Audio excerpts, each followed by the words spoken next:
Relationship के case में जहाँ पर एक लड़की लड़के के खिलाफ एलिगेशन लगा देती है कि इसने मेरे से फिजिकल इंटीमेसी बनाई और ये कहा कि मैं आपसे शादी करूंगा, लेकिन मुझसे शादी करने से मना कर दिया और बार बार मेरे साथ फिजिकल इंटरकोर्स डेवलप किया, जिसके बाद पुलिस इस केस में 376 की एफआईआर रजिस्टर कर देती है। ऐसा क्यों होता है मीन्स ये कोई रेप केस तो है नहीं। खैर अब नए लॉस के हिसाब से सेक्शन 69 ऑफ बीएनएस के अंदर ये फॉल करता है। बट पहले के जितने भी ऑफेंस है, जितनी भी एफआईआर रजिस्टर आप देखोगे वो सारी 376 में रजिस्टर होती थी। इसका रीजन क्या है? लेट मी टेल यू, पहले आपको समझना पड़ेगा 375 की डेफिनेशन क्या है। रेप की डेफिनेशन के हिसाब से अगर किसी महिला के साथ अगेंस्ट हर विल या विदाउट हर कंसेंट, बिना उसकी मर्जी के या बिना उसकी इच्छा के कोई सेक्सुअल इंटीमेसी बनाता है तो वो रेप की डेफिनेशन में काउंट होता है।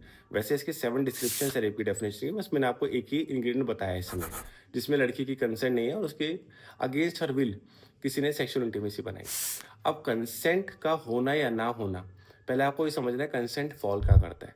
कंसेंट फॉल करता है सेक्शन 90 ऑफ आईपीसी। मैं भी आपको पुराने लॉस के हिसाब से ही बता रहा हूँ।